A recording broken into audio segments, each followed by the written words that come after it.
बिस्मिल्लाहिर्रहमानिर्रहीम, अस्सलाम वालेकुम, गुड मॉर्निंग मुल्तान। कैसे हैं आप लोग? उम्मीद करती हूँ बिल्कुल ठीक ठाक होंगे और दुआ करते हैं आज का दिन आपका बहुत ही अच्छा गुजरे, हंसते हुए मुस्कुराते हुए खैर और आफियत के साथ गुजरे। नाज़रीन, आप देख रहे हैं रूही एट 10 और मैं हूँ आपकी होस्ट आसमा नूरी। एक नई सुबह में आपको खुश आमदीद कहते हैं जनाब। और इसके साथ ही आज वीकेंड है, सैटरडे, और बहुत सारे लोगों का ऑफ भी होता है। वो कहते हैं ना, सारा वीक जो है आप काम करते हैं, तो फिर जो आपका वीकेंड होता है वो आपकी मेंटली रिलैक्सेशन के लिए ज़रूर होना चाहिए, क्योंकि एक तो आप रेस्ट भी करते हैं और साथ साथ हम जिस तरह के माहौल में इस टाइम चल रहे हैं, जिस तरह हम अगर बात करें हमारे इस टाइम मुल्क की सूरत हाल, तो वो बहुत ही बदतर है।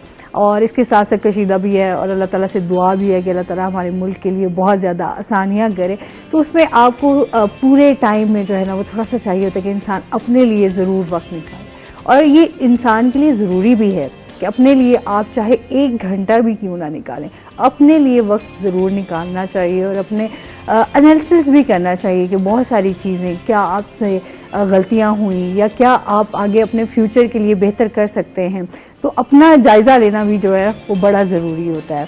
और इसके साथ ही अपने प्रोग्राम को जो है उसमें एक अच्छी बात भी अपने व्यूवर्स के साथ लाजमी शेयर करूँगी कि मौला अली ने फरमाया, जिस जुबान से झूठ निकलना बंद हो जाए उसकी हर दुआ जो है वो कबूल हो जाती है। तो जिस तरह का हमारा इस टाइम मुआशरा चल रहा है, झूठ बहुत ज़्यादा आम हो चुका है। बहुत सारी मुआशरती बुराइयां जो हैं वो पैदा हो चुकी हैं, जिनको ठीक करने की बहुत ज़्यादा ज़रूरत है।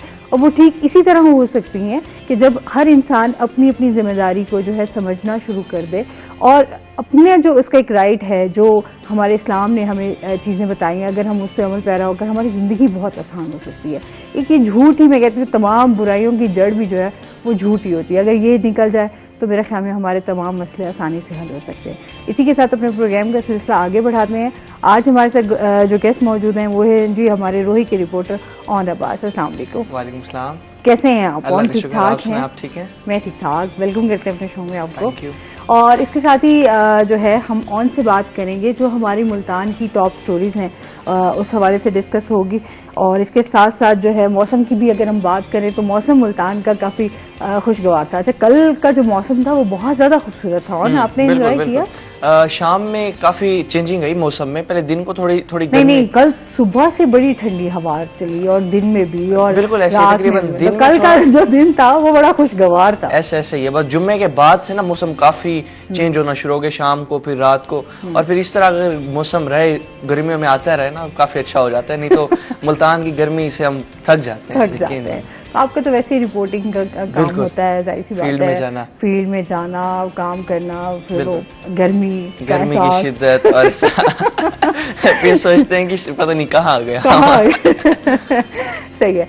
अच्छा, इसके साथ ही सबसे पहले जो है वेदर की बात हो रही है, तो वेदर जो है उसकी तरफ चलते हैं। हसन हमारे साथ मौजूद है, उनसे जानते हैं आज दिन भर मौसम हमारा कैसा रहेगा और क्या सूरत हाल है।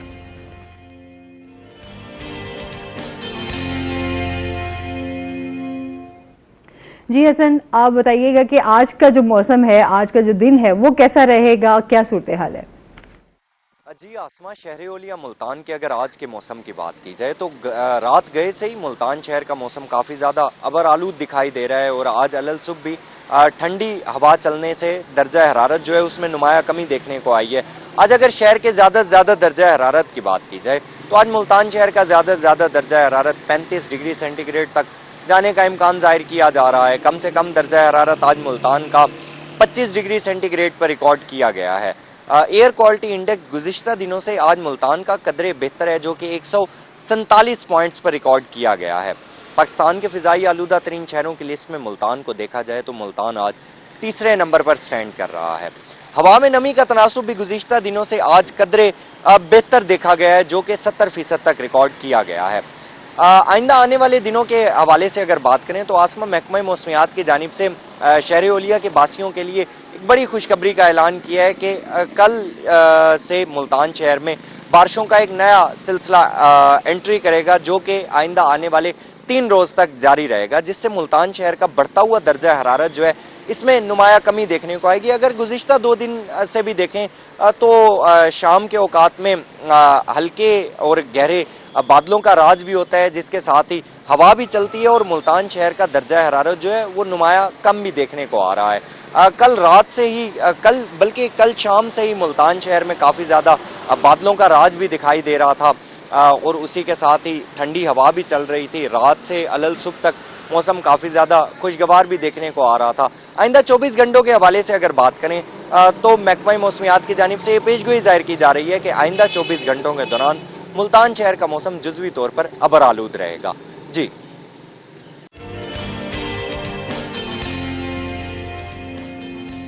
बहुत शुक्रिया हसन मलिक आपका। और जिस तरह बारिशों के हवाले से बात हो रही है तो चांसेस हैं कि अभी जो है अच्छा जैसे परसों जो है वो काफ़ी बाज़ इलाकों में बारिश हुई और बाज़ में नहीं हुई और उससे ये था कि मौसम काफ़ी जो है वो खुशगवार भी और बेहतर भी था।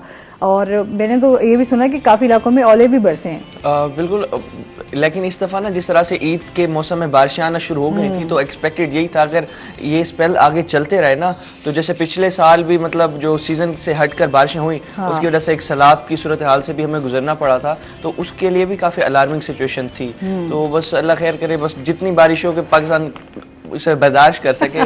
रहमत हो, जहमत ना हो, जहमत ना हो। बिल्कुल।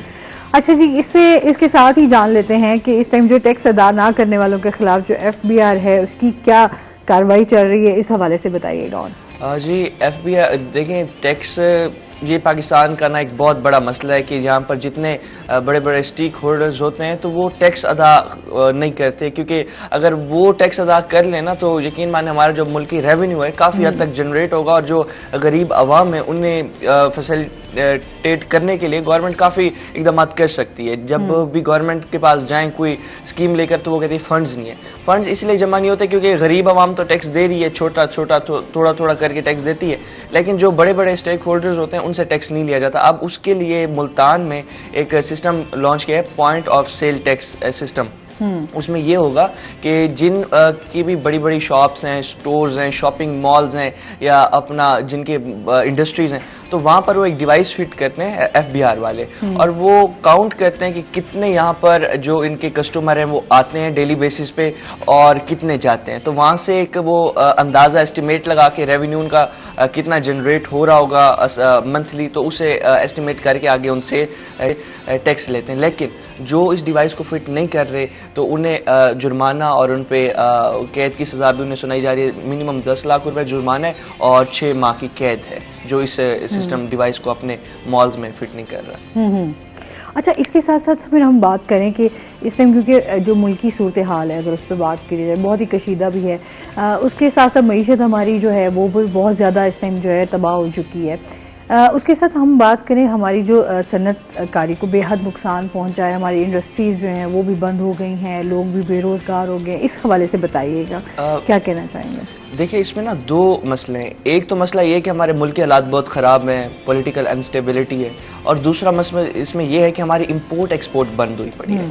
अब जितनी हमारी तमाम फैक्ट्रीज और तमाम इंडस्ट्री का यही हाल है, लेकिन मैं अगर स्पेशली बात करूं टेक्सटाइल इंडस्ट्री की, जो कि सबसे बड़ी इंडस्ट्री है पाकिस्तान की, टेक्सटाइल मैन्युफैक्चरर्स जहां पर फैब्रिक्स चीज़ें मैन्युफैक्चर होती हैं और सारा, तो इंपोर्ट एक्सपोर्ट एक तो बंद होने से वो जो भी मतलब चीज़ें बाहर से इंपोर्ट करते थे तो वो अब इंपोर्ट नहीं कर पा रहे। अच्छा, फिर पाकिस्तान में अगर उस चीज़ की प्रोडक्शन करें तो उसकी लागत ज़्यादा आती है। तो अभी इस टाइम ताजिर इस कैपेसिटी में है नहीं कोई इस तरह की चीज़ प्रोड्यूस करें जिसकी लागत ज़्यादा है। फिर आवाम को अगर वो ज़्यादा दामों बेचेंगे तो आवाम उनसे खरीद नहीं पाते, जिसकी वजह से अभी कई फैक्ट्रीज कई इंडस्ट्रीज बंद हो रही हैं और इसका डायरेक्टली नुकसान जो एक वर्कर होता है, एक लेबर होती है, उसमें उन्हें भी काफ़ी हद तक पहुँच रहा है। क्योंकि पहले भी हमारी जो पर कैपिटा इनकम है इन लोगों की तकरीबन आप तनख्वाहें देखें 18,000 20,000 बहुत मुश्किल इनका गुजारा होता था। अब वो बंद होने से उनका घर का चूल्हा भी बंद हो सकता है। वही ना, इस टाइम जो मुल्की सूरत हाल है अगर हम बात करें तो वाकई सबका आवे का आवा ही बिगड़ा हुआ है।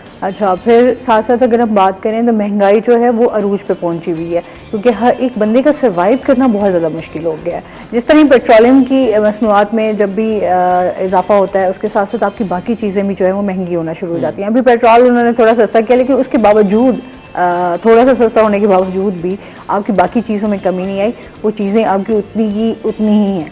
अच्छा, फिर उसके साथ साथ हम बात करें कि आपके एक तो महंगाई है, फिर खुद साख्ता महंगाई पर भी आ जाते हैं। खुद साख्ता महंगाई जो है वो बहुत ज़्यादा है, चाहे आप डिपार्टमेंट स्टोर्स पे चले जाएं, आप जो है साथ साथ हम चले जाएं जहाँ सब्जी और फलों की शॉप्स हैं वहाँ पर चले जाएं, इवन कि रेडियो वाले ने भी यही हाल किया हुआ है कि कि अब जो है वो जो गवर्नमेंट की तरफ से रेट्स हैं वो उन्होंने साइड पे किए हुए हैं, और जो उनके अपने रेट्स हैं वो उन्होंने अपने साथ जो है वो आगे फ्रंट पे उन्होंने बता रहे हैं। लेकिन लोग, जाहिर सी बात है, खाना तो है, लोग मजबूर भी हैं, उन्होंने तो हर सूरत में सब्जी भी लेनी है, फ्रूट्स भी लेने हैं। अच्छा, इसमें ये है कि जो कंट्रोल प्राइस कंट्रोल मजिस्ट्रेट होता है वही जाके इन पे कार्रवाइयाँ करते हैं और मोस्टली हो भी रही हैं।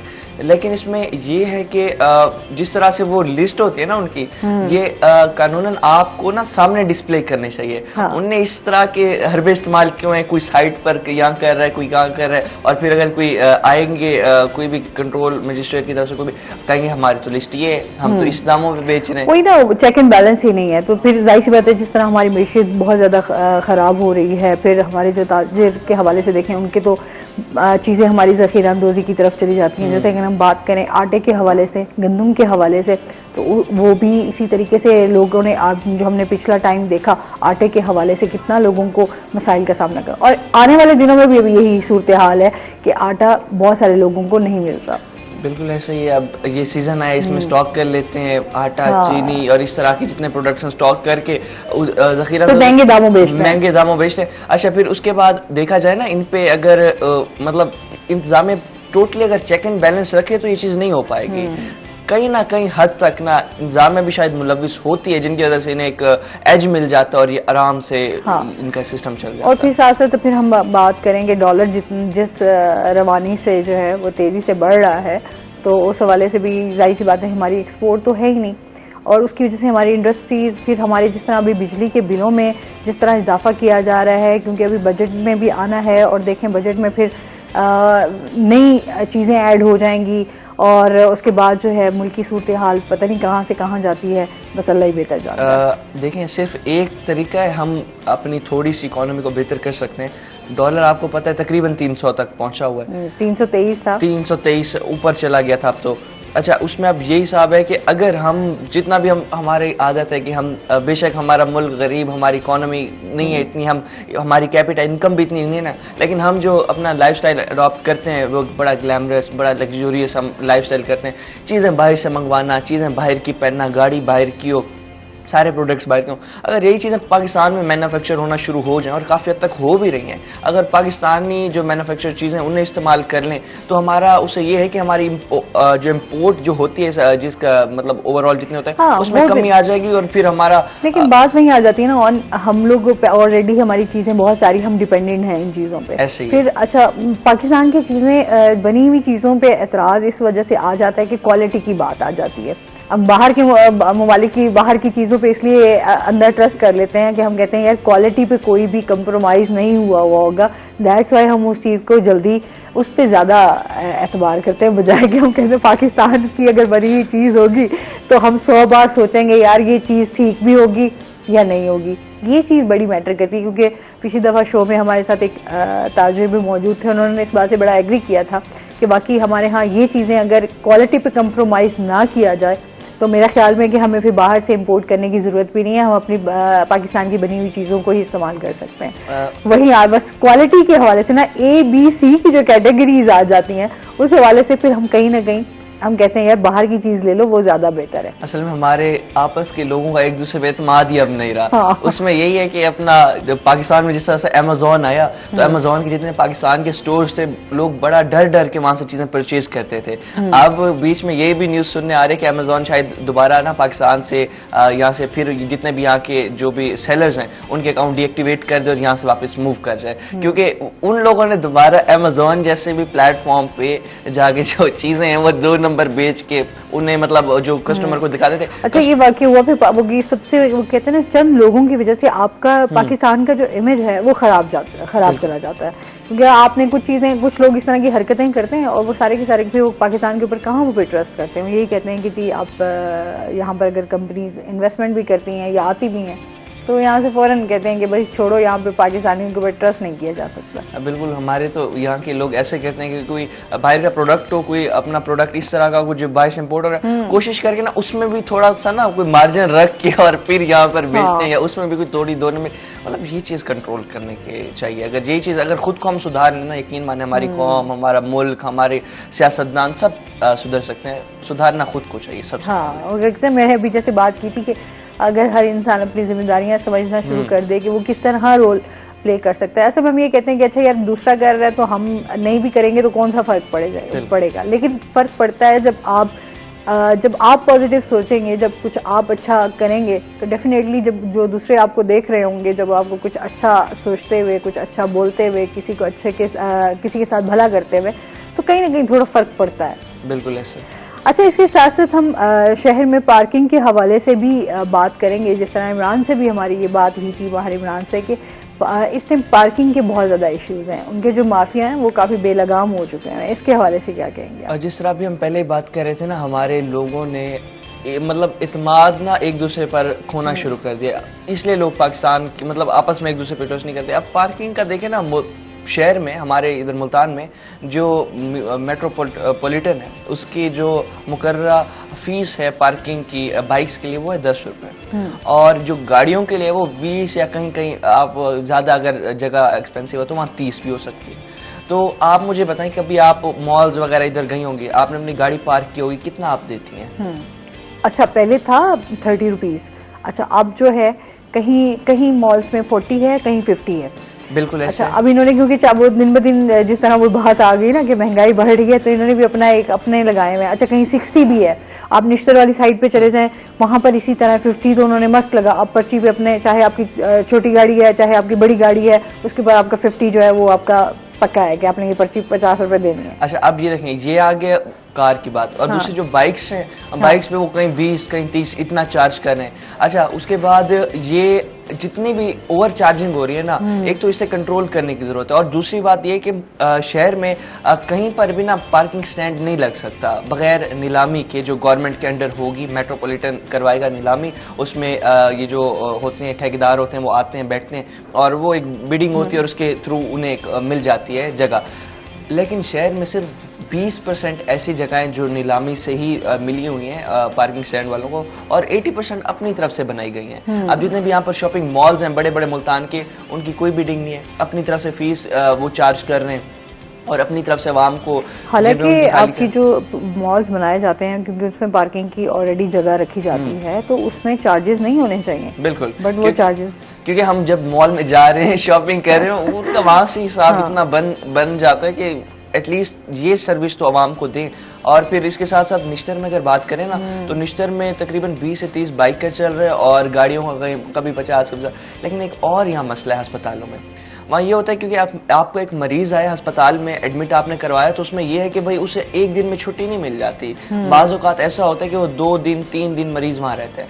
अच्छा, अब वो उसका क्या करते हैं, अगर एक गाड़ी या बाइक खड़ी है तो वो उसका ना पर डे के हिसाब से उसे डबल ट्रिपल इस तरह करते जाते हैं। अब उस दिन मैं निश्चित एक रिपोर्ट बनाने गया हुआ था, रात को एक इंसिडेंट हुआ है, तो अब मेरे सामने ना एक बाइक वाला और एक पार्किंग वाला आपस में लड़ रहे। मैंने कहा भाई क्या हुआ, तो उन्होंने कहा कि भाई हम यहाँ पर रात 11:30 बजे आए अपने मरीज को लेके, हमने अपना मरीज चेक करवाया, अब 1 बजे का टाइम, अब हम वापस जा रहे हैं। तो इनने हमें कहा कि भाई आप आए थे पिछले दिन में, अब आपका अगला दिन हो गया तो आप हमें डबल चार्जेस दें। हमने कहा हमने तो 1.5 घंटा है। तो इस तरह से मतलब जितना भी हो सकता है ना, ये जो पार्किंग माफिया आवाम को बहुत परेशान कर और बड़ा बेदर्दी से लूट रहा है, इस पर यकीनन एक्शन होना चाहिए और मेरे ख्याल में अभी तक कुछ खास हो नहीं था।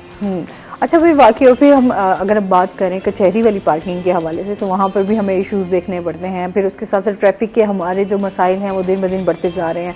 अच्छा, जिस तरह पहले टाइम था मुल्तान में इतनी ट्रैफिक नहीं होती थी, आपकी गाड़ियाँ होती थी बट बाइक्स क्योंकि ज़्यादा होती थी, आपके रिक्शा तो अभी भी खैर बहुत ज़्यादा है। आपके साथ साथ अब भी जो ट्रैफिक का हाल है वो अल्लाह माफ़ी दे, आप बोसन रोड पे जाएं आपको बेहंगम ट्रैफिक जो है वो देखने को मिलती है, क्योंकि आपके इंस्टीट्यूट्स वगैरह भी वहीं पर हैं, आपकी यूनिवर्सिटीज़ भी उसी साइड पर हैं, आपके स्कूल्स हो गए, आपके सब चीज़ें जो हैं वो सारे मूव हो गए हैं आपके बोसन रोड पे, तो एक किस्म का हब बन चुका है। तो आप वहाँ पर आप मतलब दिन को वहाँ पर सफ़र कर ही नहीं सकते, इतना मुश्किल हो जाए। और शाम को जब आप घर जाने के लिए तो आपके इतने ट्रैफिक के हमारे इशूज हैं और आए दिन हादसात में भी इजाफा हो रहा है। बिल्कुल, मैं उसे नोट कर रहा था, लाहौर गया हुआ था ना, तो वहाँ पर जो कनाल रोड है जहाँ पर एम्पोरियम मॉल और पंजाब यूनिवर्सिटी और सारे मतलब मेन उधर काफ़ी चीज़ें मौजूद हैं, तो वहां पर ना ट्रैफिक फ्लो से जा रही है, जा रही है, जा रही है। मैं सोच रहा था इधर क्यों नहीं ट्रैफिक जैम है जैसे मुल्तान में होता है। हाँ। उसकी वजह मैंने ये नोट, अरे लाहौर में ज्यादा होती नहीं, है, नहीं, हम मुल्तान क्योंकि बिल्कुल हाँ। बिल्कुल सही कह रहे हैं, लेकिन वो कनाल रोड जो है ना वहां पर आप देखें ना, वहां कभी ट्रैफिक ब्लॉक नहीं होगी, वहां चलती रहेगी, चलती रहेगी। उसमें यह है कि उन्हें ग्रीन बेल्ट की एक जगह दी हुई और पीछे पार्किंग की, मतलब पार्किंग की, फिर ग्रीन बेल्ट की, फिर रोड रख दिया। और यहाँ पर क्या है, यहाँ पर जो ग्रीन बेल्ट की जगह होती है वो तजावुजात में कन्वर्ट हो जाती है, वहां पर रेहड़ियां लग जाती है, वहां पर दुकानें बन जाती तो हैं। और उसके बाद फिर अपना जो जितने भी कॉलेजेस वगैरह और ये भी कोशिश करते हैं कि बिल्कुल रोड के ऊपर आके हम अपना वो कर लें। अभी हम काफी रोड पे देखें तो आपके वही ना इंस्टीट्यूट जो हैं वो आपके बने हुए हैं, कॉलेजेस हैं, इवन के लोगों ने अपने बस वो घरों में भी वो बना लिया ना स्कूल, क्योंकि प्राइवेट इदारों का यही मसला है कि अगर उनके घर बने हुए हैं, बड़े घर हैं, तो उन्होंने उसी में ही स्कूल बना दिया, या कोई इंस्टीट्यूट जो है वो ट्रेनर्स के हवाले से कुछ इस तरह, तो वो हम देखते हैं कि फिर रोड जो है वो आपके ब्लॉक हुए हुए हैं। इस पर मजीद भी हम बात करेंगे नाज़रीन, अभी हमने जाना ब्रेक पे, हमारे साथ रहिएगा।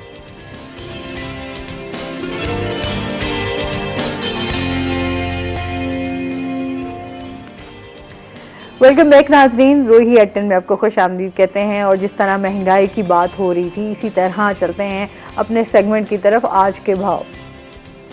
अच्छा चले, थोड़ी देर तक जो है वो हम इस सेगमेंट की तरफ जाएंगे। अभी हम बात कर लेते हैं कि जिस तरह वफाकी मोहतसिब में शिकायत की तादाद में इजाफा हो रहा है, इसके हवाले से बताइए कि वफाकी मोहतसिब इदारा जो है वो इस टाइम क्या रोल प्ले कर रहा है? जी, वफाकी मोहतसिब अगर और पाकिस्तान की बात करें तो वो जो इदारा फैसिलिटेट कर रहा है अवाम को, वो एक मुफ्त इंसाफ की सहूलत देने के लिए वो फैसिलिटेट कर रहा है। और उसमें मोस्टली जो कंप्लेनेंट होते हैं वो ओवरसीज पाकिस्तानी होते हैं। अब उसमें ये होता है कि आप अपनी एक शिकायत रजिस्टर करवाते हैं। जब आपकी शिकायत रजिस्टर्ड होती है तो वो जो इदारा है वो पाबंद है आपकी जो केस है उसे 14 दिन में डिस्पोज ऑफ करे जो उनके जजेस हैं उनके पास, और 60 दिन के अंदर फैसला भी आ जाता है और उस पर इम्प्लीमेंटेशन भी हो जाती है। तो इस तरह से अब इसमें सबसे ज्यादा दरखास्तें जो आती हैं ना, अगर मुल्तान की बात करें तो सबसे ज्यादा मैप्को के खिलाफ दरखास्तें आती हैं। किसी का मतलब लाइक ज़्यादा बिल आ गया, या किसी का मतलब नाजायज मीटर काट गया, सुई गैस और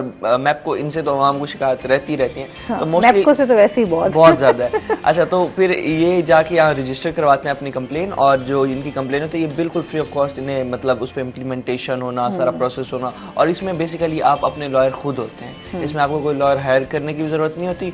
तो आप जाके अपना केस खुद लड़ते हैं, उन्हें समझाते हैं, बताते हैं, और फिर आपका फैसला होता है। तो इस तरह एक ऐसा इदारा है जिस तरह हम इसके बारे में पहले भी बात कर चुके हैं कि एक तो इस तरफ ये जो इदारा काम कर रहा है, एक तो आपको फौरन इंसाफ वाली बात आ जाती है ना कि इंसाफ आपको चाहिए, तो फौरन इसमें 90 डेज आई थिंक 60 डेज होते हैं, और उसमें आपको जो है उसका रिजल्ट भी फौरन जो है वो आपको मिल जाता है। तो एक अच्छी बात है कि जहां आप 4-4, 5-5 महीने या आप सालों इंतजार करते हैं कि वो आपके केसेस जो हैं वो आप लड़ते रहते हैं, तो इसमें ये कैसा है कि एक अच्छा रोल प्ले कर रहा है। अच्छा, और इसके साथ साथ फिर हम बात कर लेते हैं इस टाइम वुकला के हवाले से भी।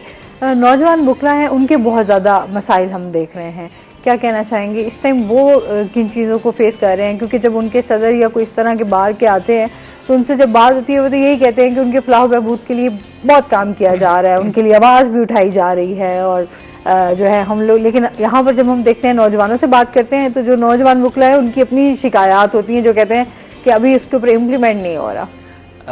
देखें, अगर सिर्फ हम ये मतलब लॉयर्स को ही देख लें और पाकिस्तान को भी देख लें तो इस तरह ही होता है हमारे सियासतदानों के साथ कि जब इलेक्शन के दिन होंगे ना, आपको कहेंगे कि हम अवामी मैंडेट के लिए आ रहे हैं, हाँ। हम तो अवाम की खिदमत के लिए आ रहे हैं, हम तो अवाम के नौकर हैं। इस तरह से अगर वुकला की भी बात कर लें कि नारेबाजी लगवाने के लिए नौजवान वुकला को सबसे आगे करते हैं, और फिर जब बारी आती है इलेक्शन की, मतलब जब इलेक्ट हो जाते हैं उसके बाद फिर आज तक कोई इनके लिए ऐसा सच काम हुआ नहीं है। और हमेशा ये जो नौजवान वुकले हैं 5 साल की पहले डिग्री करते हैं, फिर टेस्ट पास करते हैं, फिर 2 साल प्रैक्टिस करते हैं, फिर जाके उनका जो डिस्ट्रिक्ट कोर्ट है उसका लाइसेंस बनता है। मतलब एक प्रोसेस को करते करते इन्हें तकरीबन कोई 7-8 साल तो लग जाते हैं। 7-8 साल एक बहुत बड़ा टाइम होता है, और इस टाइम में मतलब डिग्री करने के बाद भी आप 3-4 साल मजीद जाके एक फील्ड को दे रहे हो और आपको कोई अर्निंग ना हो रही हो, तो वो आपको काफ़ी मतलब डिस्करेज कर देती है।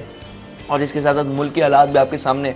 आप खुद सोचें, जब एक नौजवान वुकला घर से बाहर वकील निकलता होगा, जाता होगा कचहरी, वो तो घर ये कह रहे कि भाई मैं काम पर जा रहा हूँ, मैं कुछ मतलब लाइक अब डिग्री हो गई, मैं कुछ कमाने जा रहा हूँ। आगे होता है सीन इस तरह का कि जितने भी जो क्लाइंट्स होते हैं वो केसेस देते हैं कि किसी सीनियर वकील को, ताकि उनका कोई हल हो जाए, कोई उनके हक में फैसला आ जाए। तो बेसिकली उन्हें अब नौजवान वकील उनके साथ अटैच होते हैं। अब वो बेसिकली क्या करते हैं, वो उन्हें कुछ खास मुआवजा, कुछ तो कहते हैं भाई हम आपको सिखा रहे हैं, आप जब डिग्री को तो आप पैसे दे के सीखते हैं, हम आपको मुफ्त में सिखा रहे हैं, बस आप हमसे मुफ्त में सीखें। मतलब इस तरह के लेम एक्सक्यूजेस दे के उन्हें कुछ पे नहीं करते। और बारह उनका यही होता है कि चले अगर सीनियर वकील हमें सिखा भी रहा है, कुछ नहीं दे रहा, तो जो बार गवर्नमेंट हो, जो बार अपना एसोसिएशन हो, तो वो एटलीस्ट उनका कोई मुआवजा फिक्स कर दे नौजवान वकीला का, जितने भी यहाँ पर रजिस्टर्ड हों नौजवान वकील, तो वो कुछ थोड़ी अमाउंट उन्हें मिल जाए कि लाइक वो अपना पेट्रोल का अपना छोटे मोटे एक्सपेंस निकालें, और वो 1-2 साल जो उनके हैं प्रैक्टिस के फील्ड के, उसे वो अच्छी तरह से गुजार सकें। लेकिन ऐसा कुछ होता नहीं है। वही ना, ये चीज़ें हमारे यहाँ बड़ी है कि अगर हमारे सिस्टम को बेहतर किया जाए तो फिर मेरे ख्याल में शिकायत जो ये छोटी मोटी हैं ये भी ख़त्म हो ही सकती हैं, लेकिन फिर वहीं आ जाता है क्वेश्चन मार्क। हाँ अच्छा जी, इसके साथ साथ हम जिस तरह नौजवान वकीला की बात कर रहे हैं, तो फिर उसके साथ साथ कचहरी के जो मामलात हैं, जो साइलीन हैं, उनको भी बहुत सारे मसाइल का सामना करना पड़ता है। जैसे अभी बहुत ज़्यादा गर्मियाँ हैं, तो गर्मी की वजह से एक तो वहाँ पर क्योंकि रश होता है, फिर वहाँ पर आपको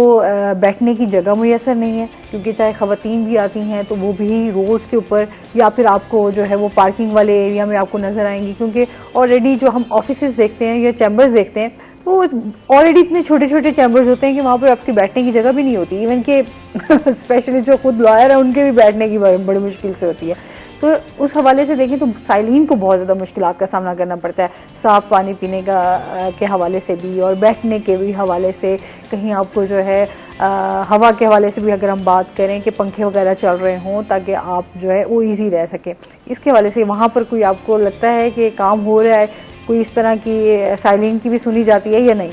अच्छा, जो काम इनके लिए हो रहा है वो बिल्कुल हो रहा है, वो मैं आपको बताता हूँ आगे चल के। लेकिन पहले मसाइल के हवाले से थोड़ा सा मजीद एक्सप्लेन कर दूँ। तो देखिए, चैम्बर्स तो छोटे छोटे चैम्बर्स हैं, उसमें एक नहीं, उसमें 10-10 वकील बैठे होते हैं। लाइक अगर बंदा अंदर भी जा रहा है ना, आपको कहेगा मैं जाके खड़ा कहाँ होऊंगा, तो वहाँ तो आपको खड़े होने की भी जगह भी नहीं होती चैम्बर के अंदर।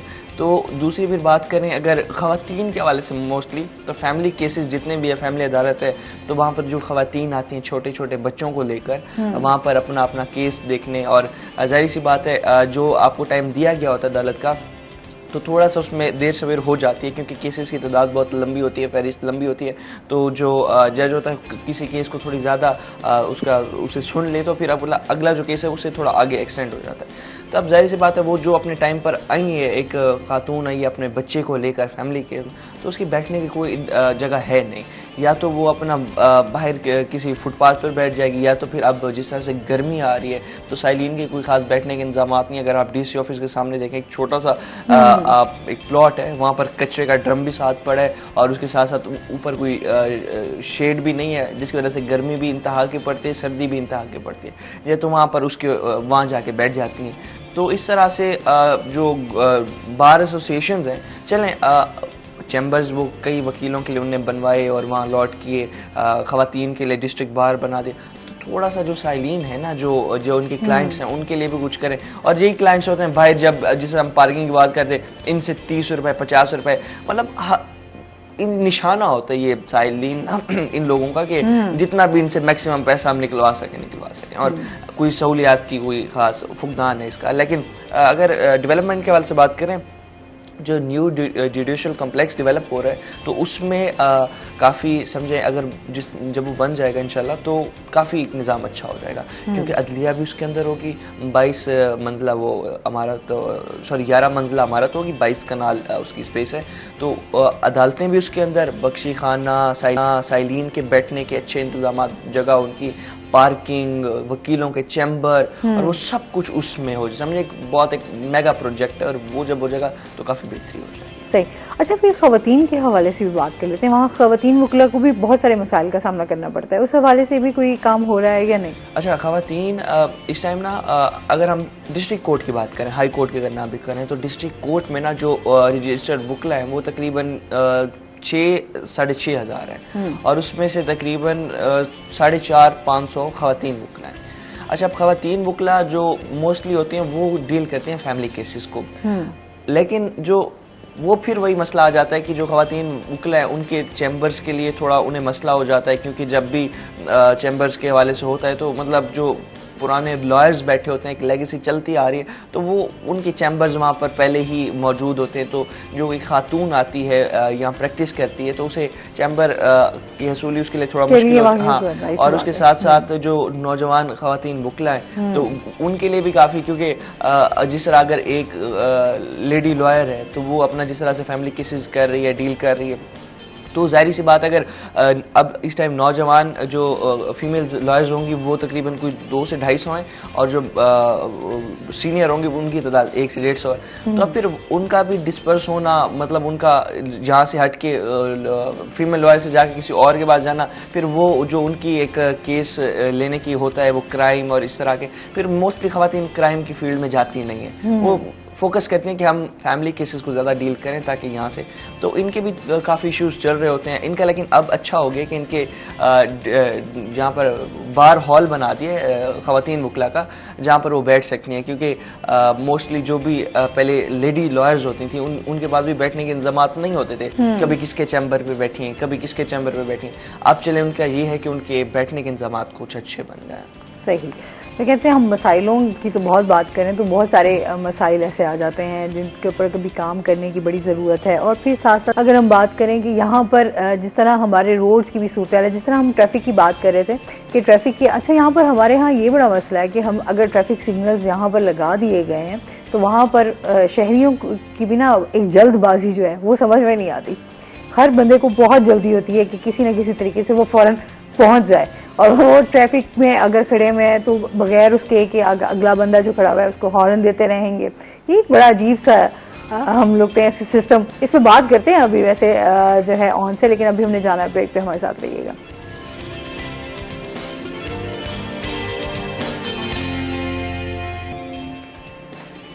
वेलकम बैक नाज़रीन, रोही एट 10 में आपको खुश आमदीद कहते हैं। अच्छा, बात हो रही थी हमारी ट्रैफिक सिग्नल्स के हवाले से कि वहाँ पर भी लोगों को ना बड़ी जल्दबाजी रहती है। अच्छा, वैसे स्पेशली मेरे ख्याल में जो लड़के होते हैं इनको बहुत जल्दबाजी होती है, नहीं? और इसमें ये है कि हमारा ना टाइम बड़ा कैलकुलेटेड होता है। अपनी इसलिए बतानी होती है कि इनका टाइम सही है। तो हमने सोचा हुआ था, अब जिस तरह से भी मैंने आज आना था मॉर्निंग शो में, तो मेरे घर से यहाँ का डिस्टेंस तकरीबन कोई 18-20 किलोमीटर बन जाता है। तो मुझे पता है कि मुझे 25 से 30 मिनट लग जाएंगे, अगर मतलब आऊँ कोई कहीं थोड़ा ब्लॉक हो, करते कराते 30 मिनट लग जाएंगे। अच्छा, अब फिर मैं कहूँगा कि मैंने 9:20 पे घर से निकल जाना है, फिर करते करते चलो 9:25 पे निकल जाऊंगा, बस फिर करके 9:30 पे भाग रहा होता हूँ, चीजें देख रहा होता हूँ, जूती पहन रही हूँ। हाँ, तभी तुम ऑफिस लेट पहुँचते हो, शो में भी लेट पहुँचते हो। बस वो फिर अपने इस तरह होता है कि करते करते 9:40 हो जाते हैं, बस वहां से फिर भागे और यहाँ आए, और फिर उसके बाद भागते भागते ऊपर आगे बैठे, सांस फूला होता है और आप सवाल पूछ लेते हो और आगे शो कंटिन्यू हो जाता है। अच्छा, आपसे फिर सवाल, आप फिर जल्दी निकला करें ना ताकि आप आसानी से आप तसल्ली से यहाँ बैठे और आपका सांस भी ना फूले। नहीं, वो बिल्कुल ऐसे ही सोचा, यही होता है, हो नहीं पाता हर वक्त, पेपरों में भी यही होता है, हर जगह यही होता है। सही। अच्छा, वैसे ओवरऑल अगर हम बात करें तो एक्सपीरियंस कैसा रहा आपका फील्ड में काम करने के हवाले से? हाँ, जो आपको बीट मिली हुई है उस हवाले से। अगर मीडिया के हवाले से बात करें ना, तो मीडिया जो आपको पहले लग रहा होता है कि आप हम मीडिया में जाएंगे, बहुत यहाँ पर एक फेम है, बहुत यहाँ पर एक मज़ा है, बिल्कुल है, नो डाउट कि मतलब मीडिया में कुछ नहीं हो, ऐसा नहीं है, मीडिया में सब कुछ है। आप अपना करियर बनाना चाहते हैं, एक बहुत अच्छी डिग्री है, बहुत अच्छा स्कोप है और एक बहुत अच्छी अपॉर्चुनिटी आपके लिए, लेकिन इसमें ना मुश्किलात भी बहुत ज़्यादा हैं। आप जिस तरह से ना, अब देखिए मैं घर से ना मतलब दिन के टाइम तो सवाल ही पैदा नहीं होता कि गर्मियों में कभी निकलता था, मतलब शाम को अभी काम करना पड़ रहा है। आप तो देखें ना, सुबह 8 बजे आप आ रहे हैं, पूरी शाम को आप वापस जा रहे हैं और पूरा दिन फील्ड में आप रह रहे हैं, तो एक मेहनत ज़रूर है इसमें मीडिया में। और जिस तरह से बीट्स वगैरह, बीट्स में जाना, उधर अलग अलग लोगों से मिलना, एक्सपोजर होना, डिपार्टमेंट्स का मतलब जाके मजीद एक्सपोजर होना, क्या चल रहा है, निज़ाम कैसे चल रहा है। जिस तरह से मैंने आपको FBI का बताया, FBI में कार्रवाइयाँ किस तरह से हो रही। अब वहाँ पर मैक्स साहब हम बैठते हैं तो हम पूछते हैं कि किस तरह से लोग टैक्स अदा नहीं करते। वो कहते हैं कि भाई जो भट्टा मालकान, जिस तरह की मिल्स वाले होते हैं, वो हमें सालाना अपनी आमदनी जो होती है वो 20 लाख रुपए आके शो करवाते हैं, जबकि उनकी मंथली सेल आप देखें आप करोड़ों रुपए में होती है। वो कहते हैं 20 लाख रुपए हमारी आमदनी हुई है, तो उसमें से जो 18 लाख था वो हमारे हमारे मतलब सारे जितना एक्सपेंसेस वगैरह हैं वो है 2 लाख रुपए में बच्चे, अब हम इसमें से क्या टैक्स दें। मतलब इस तरह से किस तरह से अवाम इदारों के साथ फ्रॉड कर रही है और इदारे भी अवाम के साथ फ्रॉड कर रहे हैं और इस तरह से सारे मामला। अच्छा, उसके बाद कस्टम की जो ऑक्शंस होती हैं, किस तरह से मतलब हम कार्रवाइयों पे उनके साथ गए, किस तरह से ट्रैप करते हैं ये जो नॉन कस्टम। अच्छा, ऑक्शन के हवाले से ऑन वैसे थोड़ी सी इन्फॉर्मेशन आपसे भी चाहेंगे कि बहुत सारे लोगों को ऑक्शन के हवाले से इन्फॉर्मेशन नहीं होती, इसके बारे में बताइएगा। जिस तरह गाड़ियों के ऑक्शन के हवाले से हम बात करें तो लोगों को वैसे होता है कि गाड़ियों की डेट उसमें बता दी जाए ताकि लोग जो है वो गाड़ियां उसमें खरीदते भी हैं, इस हवाले से भी बताइएगा। ठीक है, इसमें ऑक्शन जो है ना, जो जितना भी जो इलीगल माल होता है पकड़ा जाता है, ये पोर्ट से पकड़ा जाता है या फिर कोई गाड़ी जो रोड पर थी वहाँ से पकड़ी जाती है या कहीं छापा मार के किसी कारखाने से कोई मतलब जितना भी इलीगल माल पकड़े जाता है वो तमाम जो यूज करने के काबिल हो उसे ऑक्शन में डाल दिया जाता है। अब ऑक्शन में ना सिर्फ हम समझते हैं कि ऑक्शन में गाड़ी, ऑक्शन में आपको मोबाइल भी मिलते हैं, ऑक्शन में आपको इवन के जो कैंडीज होती है ना वो भी मिलती हैं। मैं अभी पिछले ऑक्शन अभी जो ये अच्छा हर महीने ऑक्शन होती है मुल्तान की। अगर आपने ऑक्शन देखनी है तो इनकी जो ऑफिशियल वेबसाइट है कस्टम की, आप इसकी ऑफिशियल वेबसाइट पे जाएं, वहाँ आप रीजन खोलें, मुल्तान सिलेक्ट करें और वहाँ पर इंफॉर्मेशन का एक पोर्शन आ जाएगा। उस पर आप देखें कि वो कौन सी डेट अनाउंस करते हैं। गालिबन ये तकरीबन हर माह के दूसरे हफ्ते से ना कोशिश करके पहले या दूसरे हफ्ते तक ना ऑक्शन होती है। तो उसमें फिर ये है कि जितना भी मतलब गाड़ियां, मोबाइल्स और जो चीज़ें भी होती हैं, अब मेरे पास अभी तो स्टोरी लिस्ट नहीं, जब पिछले ऑक्शन की मेरे पास लिस्ट थी उसमें मैंने देखा था कि तकरीबन कोई राउंड अबाउट 300 आइटम्स ऑक्शन में थे, जिसमें से 15-20 गाड़ियाँ थी, मोबाइल्स थे और चीज़ें थी। तो अगर आपने भी मतलब इसमें पार्टिसिपेट करना हो तो ये है कि ऑक्शन में जाके आप जो इलीगल चीज़ है तो वो लीगल करके बेचेंगे। अगर नॉन कस्टम जो गाड़ी है वो आपको कस्टम मतलब उसका टैक्स जो भी होगा उसका प्रोसेस सारा पूरा करके ही आपको देंगे। और उससे ये भी है कि आपको ना कुछ मार्केट से थोड़ा डिफरेंस भी मिल जाएगा, आपको थोड़ा रेट सही भी मिल जाता है क्योंकि वहां पर जितने भी बिडर्स बैठे होते हैं वो रेट लगाते हैं, कोई कहता है इतना, कोई कहता है इतना, तो जिसका समझ आ रहा हो फिर वो उसे चीज़ मिल जाती है। और ये अगर आपने ऑक्शन में पार्टिसिपेट करना हो इसमें, लेकिन एक और चीज़ है, आप गाड़ियों के ऑक्शन में जाते हैं ना तो आप पहले वहां जाके अपने आप को रजिस्टर्ड करवाएंगे और उसमें तकरीबन जो उनकी सिक्योरिटी फीस है तकरीबन 1 लाख रुपए तक वो आप देंगे।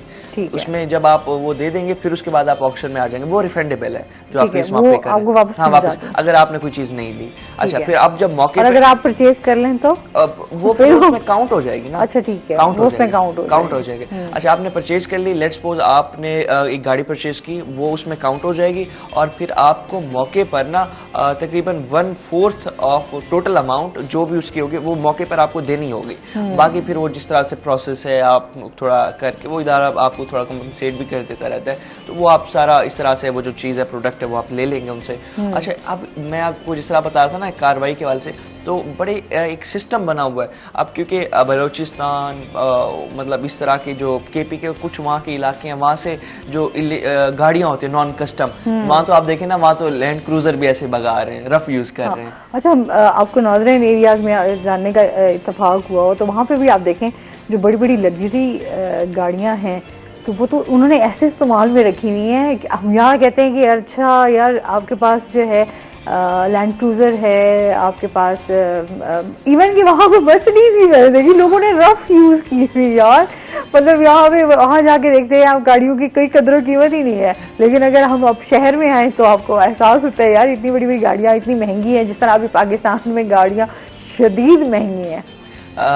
हम जब अभी बीजली में पढ़ रहा हूँ तो वहाँ पर मेरे ना कुछ दोस्त हैं जो इस एरिया से होते हैं। अच्छा, तो अब हम अक्सर बैठे होते हैं तो वो कहते हैं यार तुम लोग तो बड़ा गरीब हो, तुम्हारी गाड़ी छोटी छोटी होंडा सिटी, किसी की कौन सी कोई छोटी छोटी आपकी गाड़ियाँ हैं, ये वो हमारे इलाके आओ, हम तो ये लैंड क्रूजर हमारी ऐसी चल रही होती है, हमारे ये मतलब वो जाहिर सी बात है वो वहाँ पर ये चीजें चल रही हैं तो वो इस चीज का भरपूर फायदा उठा रहे हैं। अच्छा, फिर वो उनका की जाहिर सी बात है सिर्फ उन्होंने अपने एरिया में वो यूज कर सकते हैं, फिर बाहर उनको मुश्किल जाहिर सी बात है, वहाँ से आप गाड़ी लेकर यहाँ नहीं आ सकते, फिर आपको जो है कस्टम वाले वही वो जो उनका ट्रैकिंग सिस्टम है ना वो बहुत अच्छा, काफी बेहतर होता जा रहा है। टेक्नोलॉजी इस तरह से इंक्रीज हो रही है, कौन सी गाड़ी इन हुई है मतलब पंजाब की हदूद में और उसका क्या नंबर है, और उसे पूरा ट्रैक किया जाता है, और कई जगह मतलब उसमें कैमरे भी लगे होते हैं। मतलब एक बड़ा अच्छा मैकेनिज्म है जिसकी वजह से जो नॉन कस्टम चीजें हैं वो उसे आइडेंटिफाई करके पकड़ लेते हैं।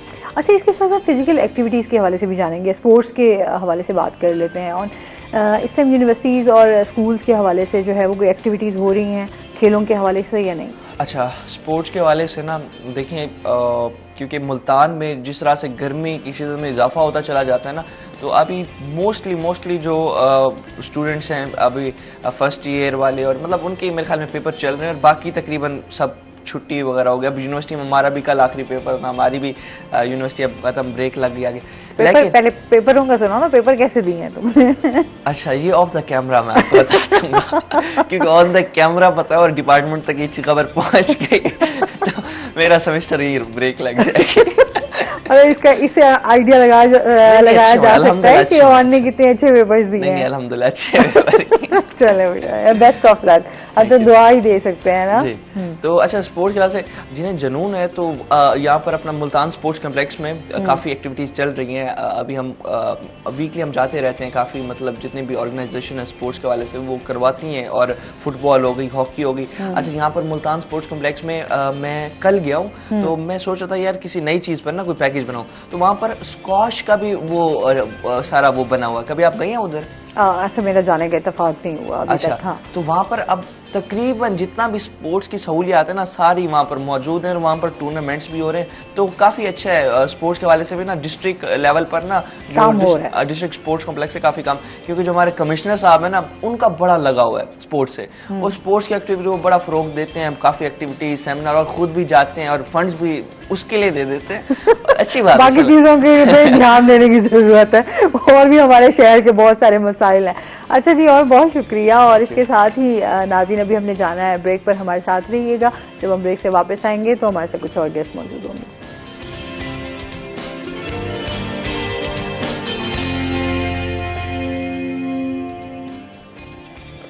वेलकम बैक नाज़रीन, रूही 10 में आपको खुशामदीद कहते हैं। ब्रेक के बाद हमारे साथ गेस्ट मौजूद हैं, उनका तारुफ करवा देती हूँ। आज हमारे साथ मौजूद हैं जी राव नईम शाहिद साहब, जो कि चीफ ट्रैफिक ऑफिसर मुल्तान है। अस्सलाम वालेकुम। वालेकुम सलाम। कैसे हैं आप? ठीक ठाक हैं? वेलकम करते हैं अपने शो में आपको। और इसके साथ ही जो हमारे दूसरे गेस्ट हैं वो हैं जी हमारे जनूबी पंजाब के एक नामवर शायर हैं आज हमारे साथ, अहमद मसूद कुरैशी साहब। अस्सलाम वालेकुम, कैसे हैं आप? ठीक ठाक हैं? वेलकम कहते हैं अपने शो में आपको।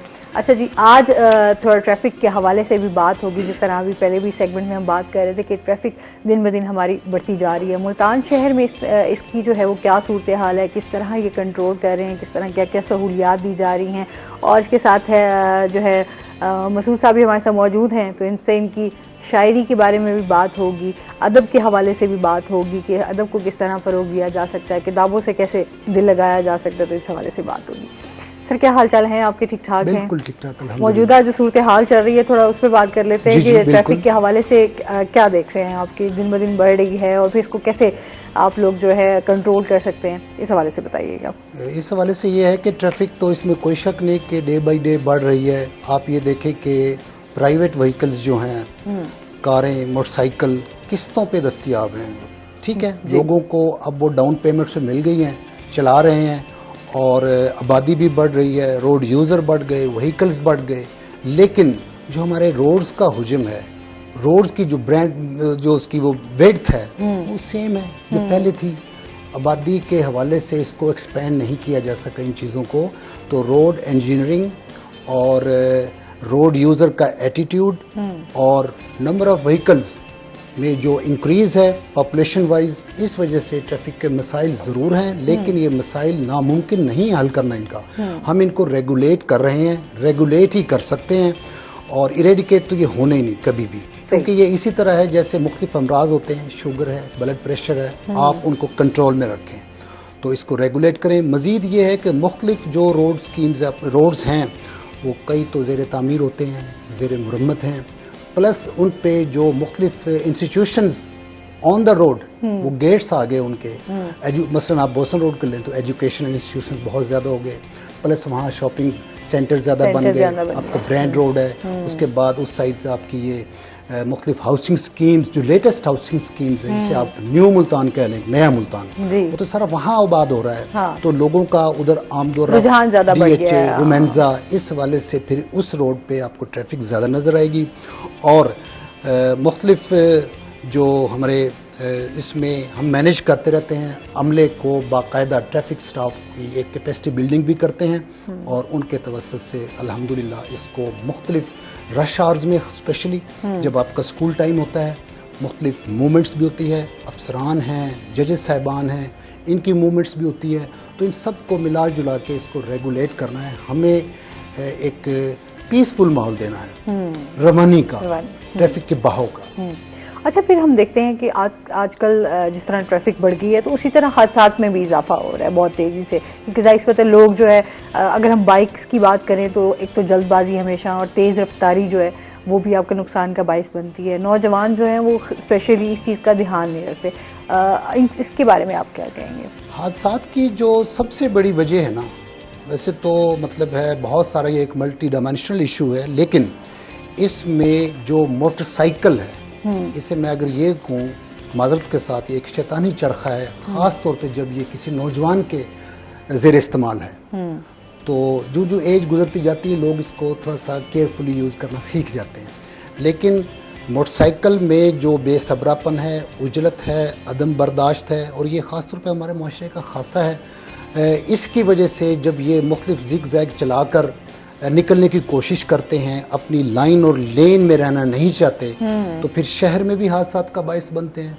और दूसरा ये जो स्लो मूविंग ट्रैफिक है, स्लो मूविंग व्हीकल्स हैं, आपके कार्ट्स हैं, मुख्तलिफ गदा रेडियाँ हैं, इस टाइप की चीज़ें जो हैं, ये भी हादसात का बायस बनती हैं। जहाँ तक हाईवे का ताल्लुक है तो वहाँ ओवरलोडिंग है, ओवर स्पीड है। लेकिन मैं आपको ये अर्ज़ कर दूं कि जो सिटी ट्रैफिक पुलिस, जिसको मैं हेड कर रहा हूँ यहाँ मुल्तान में, उसका जो अमल दखल है मुल्तान में वो म्यूनसिपल लिमिट्स ऑफ मुल्तान में है। तो उधर वो अब माशाल्लाह PHP को, पेट्रोलिंग हाईवे पुलिस को भी ये एक पोर्टफोलियो दिया गया है पैरेलल, वो उनके साथ मिलकर हम इस चीज़ को कंट्रोल करने की कोशिश कर रहे हैं और इसमें डे बाय डे कमी लाई जाएगी। लेकिन इसके जो मेजर फैक्टर है उनको एजुकेट करना, उनका शऊर, और जिस दिन, क्योंकि आप ये समझें कि ट्रैफिक जो है ये किसी भी कौम के तहजीब और तमद्दुन का एक सिंबल होता है। जब भी कोई शख्स मुल्तान में आएगा तो उसका पहला तारुफ ट्रैफिक से ही होता है, किसी साइड से भी इन होले वो। तो उसमें हमने कौम बनना है इस हजूम से तरक्की करके, और वो ट्रैफिक के शऊर के साथ बन सकते हैं। तो ट्रैफिक हादसात में अब मुख्तलिफ हमारे एक डिस्ट्रिक्ट एक्शन ग्रुप है, जिसमें आपका म्यूनसिपल कॉरपोरेशन, MDA, हाईवे और PHP, मोटरवे, ट्रैफिक पुलिस मिलकर एजर्ट कर रहे हैं और उसमें कुछ बेहतरी लाने की कोशिशें जारी हैं इंशाल्लाह। ठीक है, मजीद भी आपसे जानते हैं और इसके साथ ही मसूद साहब से बात करेंगे। मसूद साहब, क्या हाल चाल हैं? ठीक ठाक हैं? शायरी चल रही है? फिर शायरी चल रही है। सही है। तो अभी जिस तरह अदबी बैठकें और अदबी मुशायरे जो है उनकी एक्टिविटीज, उनमें भी आप पार्टिसिपेट कर रहे हैं? जी पार्टिसिपेट कर रहे हैं। सही। अच्छा, थोड़ा सा आपके हवाले से जानना चाहेंगे कि जाहिर सी बात है आपने, आपके शायरी मजमूए भी हैं, आपकी बुक्स भी हैं, तो उस हवाले से हमें बताइएगा। मैं तकरीबन जो है रोज ही तकरीबन शायरी जो है एक जो है ब्रॉड एक टर्म है, इसकी मुख्तलिफ असनाफ आ जाती हैं। इसमें गज़ल है, नज़म है, मरसिया है और सलाम है, रुबाई है, हाइको है। तो इसमें बहुत सी मतलब इसमें टर्म्स आ जाती हैं। मैं जो शायरी जो है वो मतलब नात में भी करता हूँ, हमद में भी, सलाम भी लिखता हूँ, और जो है रुबाई भी मैंने कुछ लिखी हैं। तो विशेष जो मेरा मीडिया इस्तेमाल करता हूँ मैं, वो ज़्यादातर जो है फेसबुक का मीडिया है। और तकरीबन रोज़ ही, क्योंकि मैं आजकल रिटायर हूँ, तो रोज़ ही तकरीबन जो है मैं एक दो जो गज़लें जो हैं वो अपलोड कर, काफ़ी इकट्ठी हो जाती हैं। सही है। तो ड्यूरिंग सर्विस जो है जब मुझे टाइम मिलता था तो मैं गज़लें लिखता था फेसबुक पे ही, और उसके बाद उसको फिर मैंने जमा करके, तो जो है ना ये मेरे मजमूए, पहला मजमूआ जो है मेरा जो है 2022 में आया, और 2023 में जो है ना फिर मेरा जो है वो दूसरा मजमूआ आया। 2020 में पहला आया और 2022 में जो है मेरा दूसरा मजमूआ जो है मोहब्बत का फसाना, और पहला मजमूआ जो है वो मेरा जो है वो आप देख रही हैं, तो दरिया नहीं हूँ मैं जो है के नाम से जो है ना वो आया। तो मजमूआ के हवाले से यही था सिलसिला, और ये सफ़र मेरा जारी है और सारी है, और अभी तो मेरे पास तकरीबन 3-4 मजमूओं का कलाम अभी तक पड़ा हुआ है, क्योंकि कागज़ महंगा हो गया, किताबों की छपाई महंगी हो गई है, तो उस वजह से अपने मतलब अफोर्डेबिलिटी देखते हुए तो फिर मैं उसको जो है उसको छपवाता हूँ। अब नेक्स्ट मेरा इरादा है कि मेरा नाता या मजमूआ जो है वो आए। सही। आपका वैसे ज्यादा कौन सी किस तरह की शायरी में ज्यादा? मैं ज़्यादातर गज़ल लिखता हूँ। अच्छा, गज़ल क्या सुना रहे हैं वैसे आप हमें? जी, पहले मैं तो चाहूँगा कि पहले नात या हमसे जो है ना वो आप शुरू करें, तो उसके बाद फिर मैं गज़लें जो है मतलब आपको सुनाता हूँ। हमद में ये आसमां ज़मीर अब तूने बनाए हैं, गुलशन में गुल समर तूने ही लगाए हैं, आबाद ये जहां सब तेरे ही दम से है, बिगड़े ही काम तूने सारे बनाए हैं, सब मांगते हैं तुझसे दुनिया में ए खुदा, सर तेरे आगे हम सब ने झुकाए हैं, मिलती हैं खुशियां जानिब से तेरी ए खुदा, ये बाग दिल में सब तूने ही लगाए हैं, हमको माफ कर दे हाजिर हैं ए खुदा, हम हाथ दर पे तेरे फैलाने आए हैं। ये आखिरी जो है ये मैं मूरे पे गया हुआ था, तो उस वक्त ये मतलब फजा वहाँ की ऐसी थी, तो ये उस वक्त वहीं पे फिर मैंने जब कमरे में गया तो उस वक्त ये लिखी, तो इसलिए ये आखिरी जो शेर में सुना रहा हूँ, हमको माफ कर दे हाजिर हैं हम खुदा, हम हाथ दर पे तेरे फैलाने आए हैं। अब नात पेश करूंगा।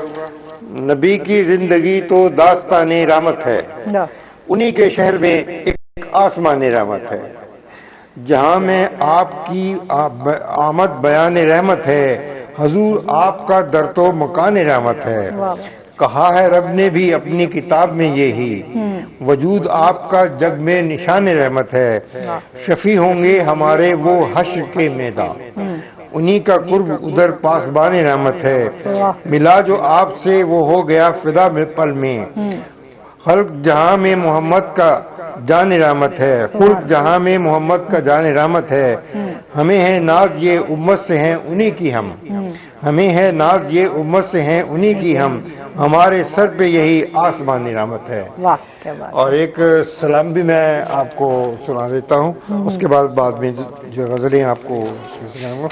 सही है।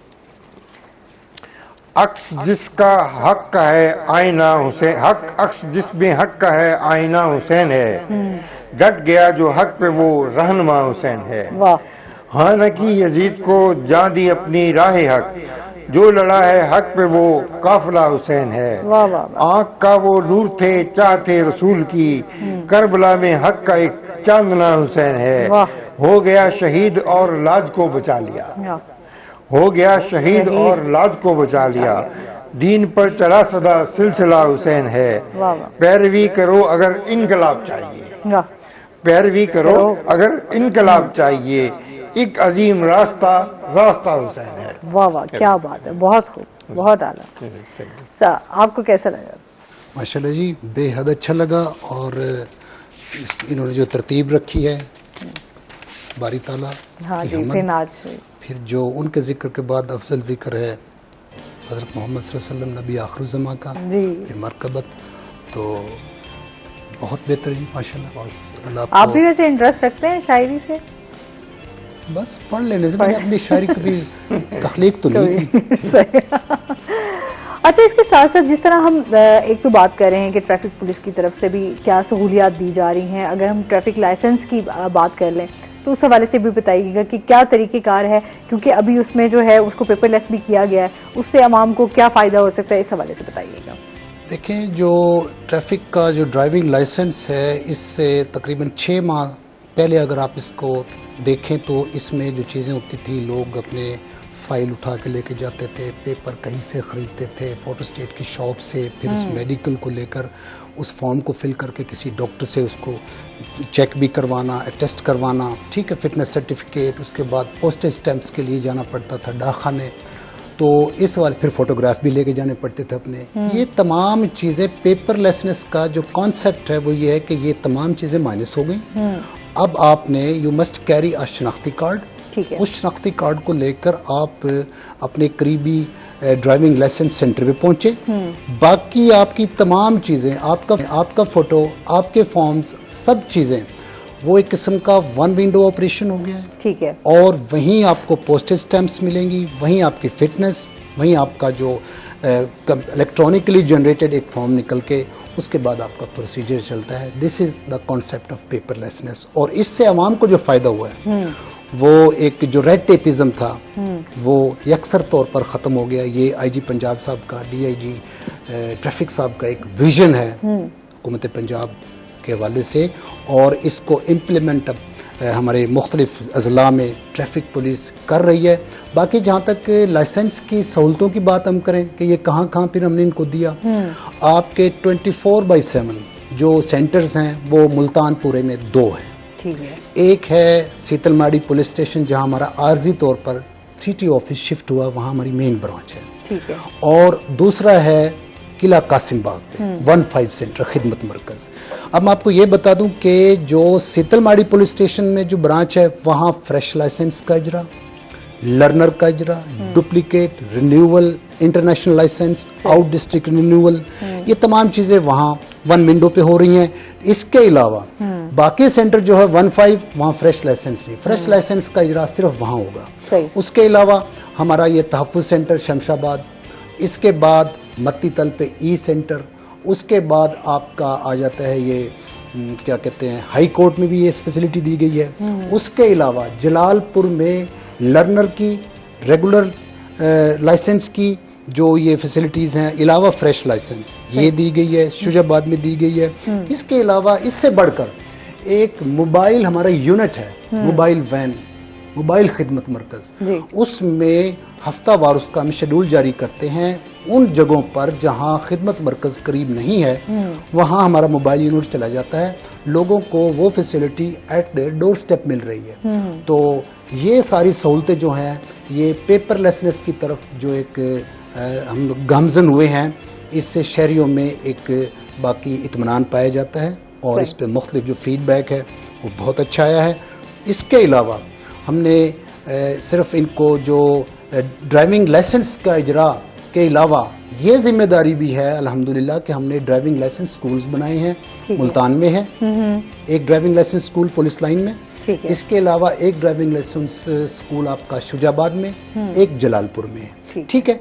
और इसके अलावा ड्राइविंग टेस्टिंग सेंटर्स भी, वो ड्राइविंग स्कूल्स में थ्योरी है और उसके बाद ड्राइविंग ट्रेनिंग सेंटर्स भी हैं हमारे स्कूल्स। वो मुल्तान में एक है, एक शुजाबाद में 2 हैं भी, और जलालपुर में ये अभी ज़ेर तकमील है। और इसमें हम अपने जो कैंडिडेट्स होते हैं उनको गाड़ी की तमाम movements, reverse, forward, gear system, तमाम चीज़ें हम उनको सिखाते हैं। ठीक है। और इसके अलावा उनको गाड़ी के जो स्पेयर पार्ट्स हैं, जो इसके इंजन के पार्ट्स हैं, मैकेनिकली जो उनको नो हाउ देते हैं।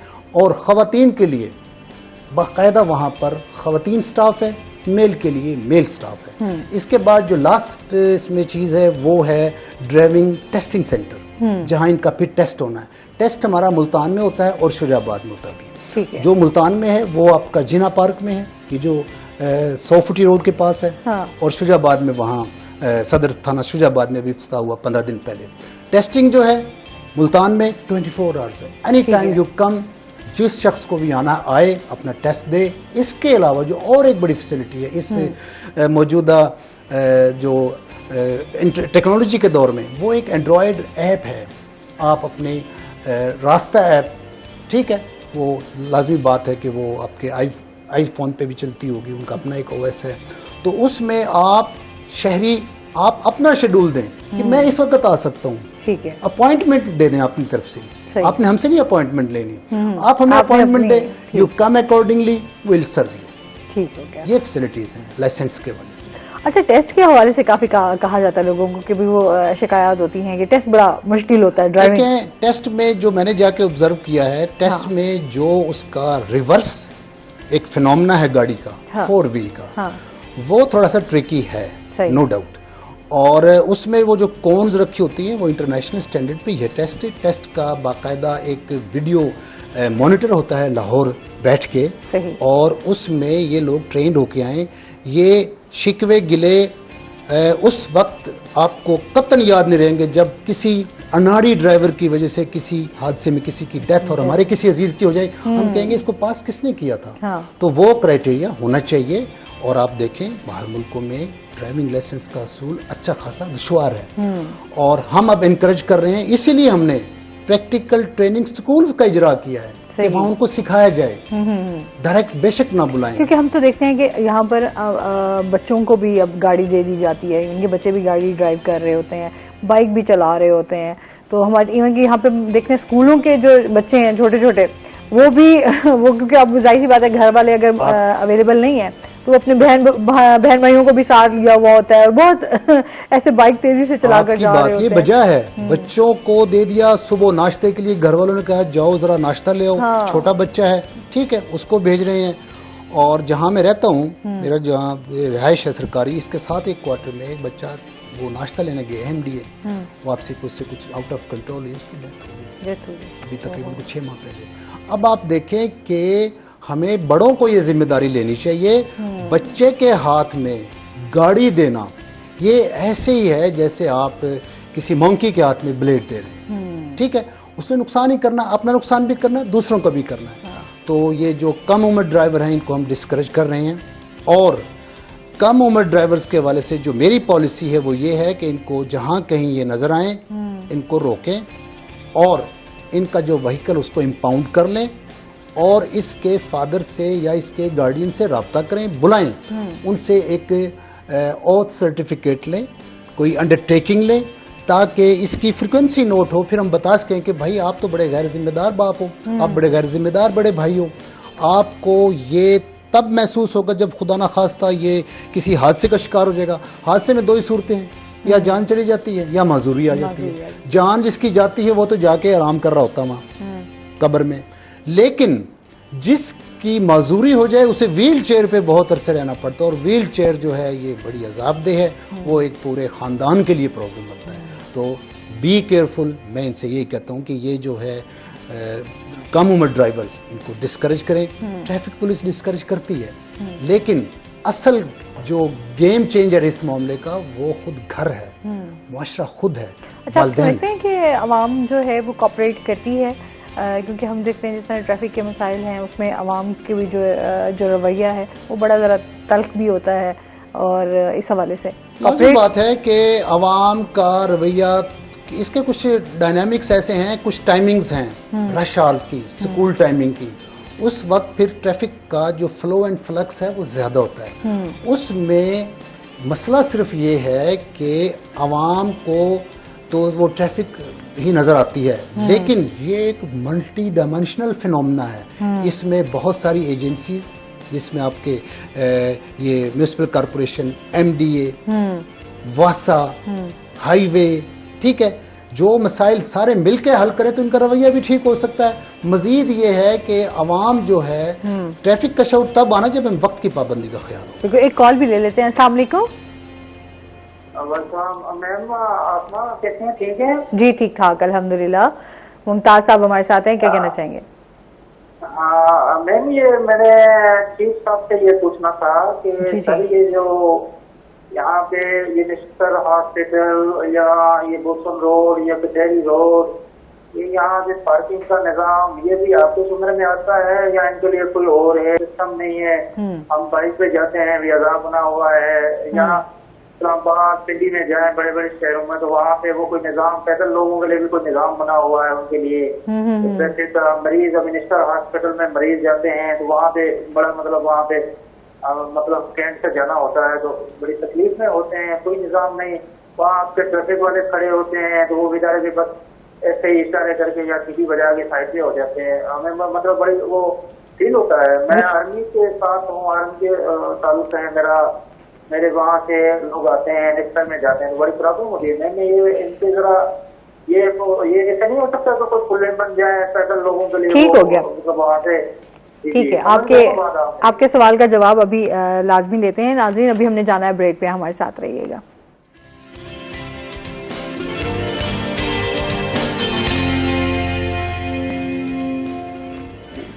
वेलकम बैक नाजरीन, रोही एयरटेल में आपको खुश आमदीद कहते हैं। और ब्रेक पे जाने से पहले कॉलर हमारे साथ मौजूद थे, उनका जवाब जो है वो प्लीज दीजिएगा। जी, उन्होंने बात की पार्किंग के हवाले से, स्पेशली नश्तर हॉस्पिटल के सामने। तो पार्किंग के हवाले से मैं एक बात तो ये कहूँ कि जो पार्किंग भी एक शऊर का ही मसला है। पार्क की हुई गाड़ी आपकी खानदानी तरबियत की अक्कास होती है कि ये किसने खड़ी की है। एक तो यहाँ ये कोई कॉन्सेप्ट नहीं है कि जहाँ पार्किंग हो, आपको कहीं जाना पड़ रहा है तो उस पर कोई बंदा नंबर रख जाए, फ़ोन नंबर रख जाए, ताकि बामर मजबूरी किसी परेशानी में उसको बुला के उसको रिमूव कराया जाए। लेकिन हमें अब यहाँ पे लिफ्टर्स हैं 4 जो व्हीकल को लिफ्ट करते हैं, जो रॉन्ग पार्क व्हीकल होता है। तो वक्तन फवक्तन हम ये ऑपरेशंस करते रहते हैं। नश्तर साइड पे, ब्रांड रोड पे, घंटाघर, खुस्सा जो मार्केट है वहाँ। तो ये एक कंटिन्यूस फिनोमेना है। ये आपको जब भी नजर आएगा, रश आवर्स में नजर आएगा ऐसा होना, गाड़ियों को पार्क करना। अंदर भी पार्किंग है नश्तर में, लेकिन वहाँ लोग अब उसमें मुख्तलिफ वो गेट्स उन्होंने रिजर्व कर दिए और एक डिवाइडर है। डिवाइडर के बाद रोड की जितनी विड्थ दस्तयाब है उस पर आपके मेडिकल स्टोर हैं, मेडिकल सेंटर हैं बड़े बड़े, ठीक है, लेबोरेटरीज हैं।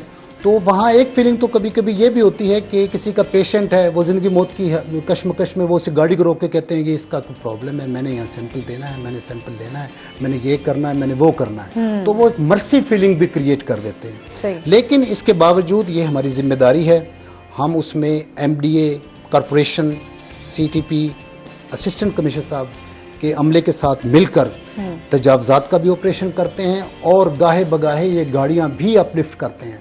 अब रही बात अपलिफ्टिंग का, जो जुर्माना है यहाँ पर लिफ्टर के जरिए जो गाड़ी पिक की जाएगी उसको खड़ा भी उसी फुटपाथ पे ही करा जाएगा ना, कहाँ जाकर खड़ी करें, वहां कहीं वो उसको स्टेशन किया और उसके बाद उसका जो फाइन है जस्ट 200 है। इस डिवैल्यूड मनी में, एरा में जो डिवैल्यूड मनी का जो एक दौर गुजर रहा है, 200 रुपए के लिए वो कहता है मैं खड़ी कर दूं तो 200 रुपए पे कर दूंगा आके। ये एक जो है ना, लेकिन मैं ये समझता हूं कि पनिशमेंट्स इसको नहीं बेहतर कर सकती।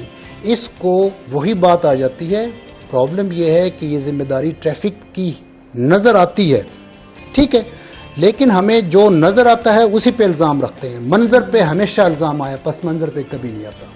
पस मंजर में और फिनोमेना भी है, आपकी ये रोड इंजीनियरिंग भी है, आपका तजावुजात का महकमा है, कॉरपोरेशन का MDA है, ठीक है, ये सारे फैक्टर्स हैं। और जब ये बिल्डिंग्स जिन्होंने बनाई हैं they must have give the parking places. तो यहाँ कोई, जब तक आप पार्किंग टावर कोई एक लेके जगह नहीं बनाएंगे, ये पार्किंग का मसला चलता रहेगा। लेकिन इसको हम डे बाई डे ग्रेजुअली कम भी करते रहेंगे और एनफोर्समेंट भी करते रहेंगे। सही, ठीक है जी। मजीद भी आपसे जानते हैं।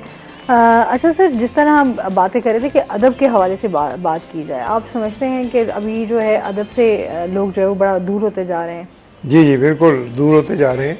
उसकी वजह यह है कि एक तो मुताला जो है वो बहुत कम हो गया है, वो किताबें बहुत महंगी हो गई हैं, तो नए आने वाले नौजवान जो हैं और या स्टूडेंट्स जो हैं वो उनको खरीद नहीं सकते। और दूसरे ये कि दूसरा मुताले का जरिया जो है वो अखबार था, अदबी एडिशन छपा करते थे। अब कागज महंगा हुआ तो उन्होंने अदबी एडिशन भी बंद कर दिए और अखबार की कीमत भी आजकल 35 रुपए जो है वो चल रही है, 20 रुपए से बढ़ता बढ़ता अब ये 35 रुपए पे आ गया। अब वो अखबार लोगों ने खरीदना भी कम कर दिया है, तो इसका तकलीफ भी कम हो गई है। वो ये कि मुशायरे लोग करवाते हैं, करते हैं, होते हैं, तो पता ये चलता है कि हर मुशायरे में वो शायर जो है वो एक ही गजल सुना रहा होता है, तो कोई नई तकलीफ करके नई चीज नहीं लेके आ रहा होता। तो ये भी होना चाहिए कि तकलीफ जो है ना, वो अमल जो है ना वो जारी रहना चाहिए। और वो जो है मतलब जिसपे उसको वाहवाही मिली हो बहुत ज्यादा, वो समझता है कि मुझे हर जगह ये इसी से गजल से वाहवा लेनी है, तो वो फिर वो ही गजल सुनाता रहता है। या तो और फिर ये कि आप देखें कि मुशायरों के अंदर जो है सामीन कम हो गए हैं, सिर्फ जो शोरा आए हुए होते हैं ज्यादातर वही बैठे होते हैं, वो उनकी बारी आती है तो वो फिर अपना कलाम सुनाते हैं और सुनाते हैं। ये मसला है ज्यादातर। और फेसबुक जो है एक ऐसा मीडिया है जिसमें के तकलीफ जो है लोग कर रहे होते हैं और उसमें अच्छी बातें भी आती हैं, लोग तारीफ भी करते हैं, और अगर कोई उसमें गलतियां होती हैं तो लोग मेंशन भी करते हैं वहाँ पे, तो वो वर्ल्ड वाइड वो जारी होती है। तो और उसमें भी बहुत से ग्रुप्स बने हुए हैं जो तरी मुशायरे करवाते हैं। तो उससे जो है ना ये आगे बढ़ रही है, लोग अपना आप समझते हैं कि सोशल मीडिया के आने की वजह से सोशल मीडिया जो है वो ज्यादा बेहतर है, सोशल मीडिया पर ज्यादा तकलीफ हो रही है। हर रोज मैं क्योंकि मैं भी हर रोज लिखता हूँ और मुझे मालूम है कि कौन लोग जो है वो हर रोज लिख रहे हैं। तो और दूसरा नुकसान ये है कि शेयर जो है वहां से चोरी भी हो जाते हैं लोगों के, और दूसरे जो है ना अपने नाम से जो है ना वो शेयर लगा देते हैं। क्योंकि हम देखें ना बहुत सारे ऐसे अच्छा जो अगर हम बात करें हम बड़े नामवर जिस तरह आ जाते हैं, जॉन एलिया हैं, लामा इकबाल हैं, उनके बहुत सारे मोस्टली कोई ऐसा भी होता है किसी और का शेर होता है उठा के जॉन एलिया के साथ जो है मंसूब कर दिया जाता है, कभी लामा इकबाल के साथ जो है वो मंसूब कर दिया जाता है, हालांकि उनकी वो शायरी नहीं होती। तो ये इस तरह से है। अब इसमें ये कि मुताले की जरूरत है, उसमें अब रेख्ता जो है एक मतलब एक फॉर्म है जिसके ऊपर जो है ना मतलब जितने शायर अच्छे हैं या उनके नाम जो है मतलब उसके अंदर आप जिस शायर को पढ़ना चाहें तो उसको सर्च करके उसका कलाम पर पे पढ़ सकते हैं। मेरी भी 10 गज़लें रेख्ता के ऊपर मौजूद हैं इस वक्त जो है मतलब देखें आप सर्च करेंगे अहमद मसूद कुरैशी तो उसमें आ जाएगा आपको। अभी क्या सुना रहे हैं आप? जी मैं गज़ल आपको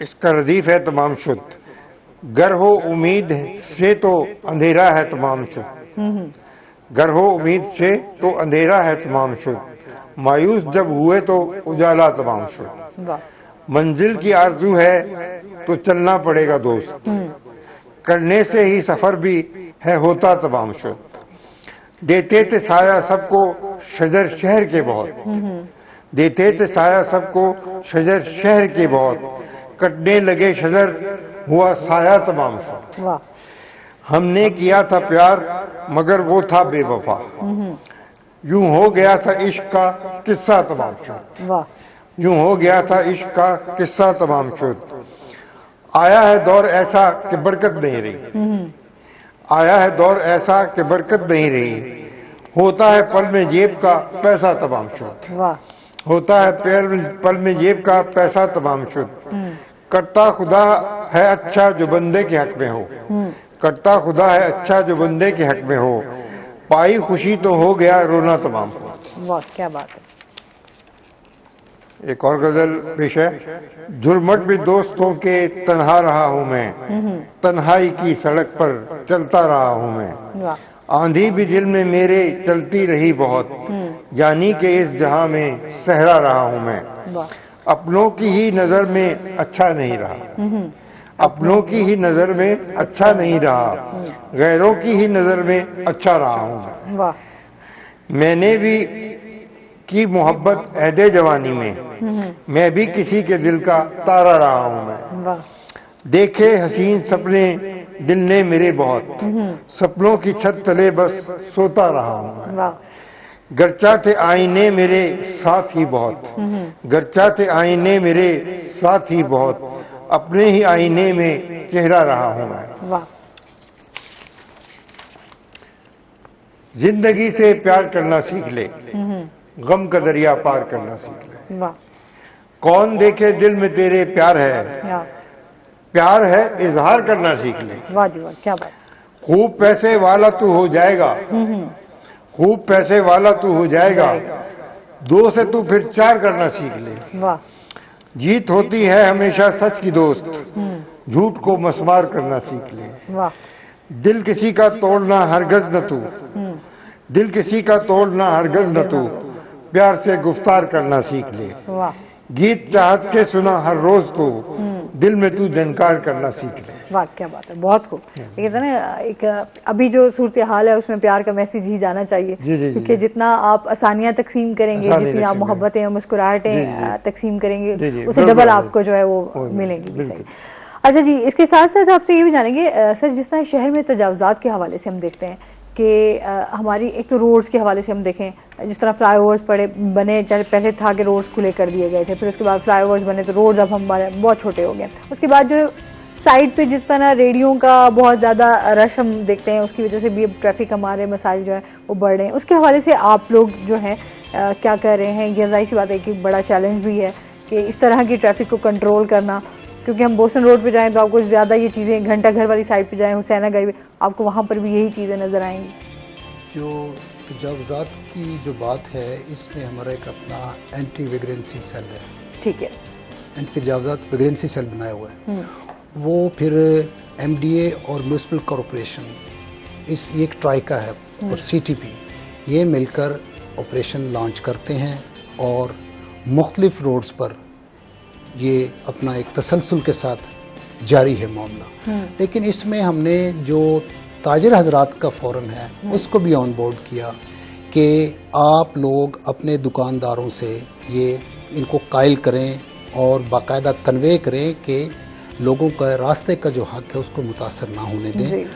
बाकी जो एनफोर्समेंट है वो करते रहते हैं, लेकिन एनफोर्समेंट से ज़्यादा मौसर जो चीज़ है वो ताजिर हजरात का अपना कोऑपरेशन है। नाज़रीन, अभी हमने जाना है ब्रेक पे, हमारे साथ रहिएगा।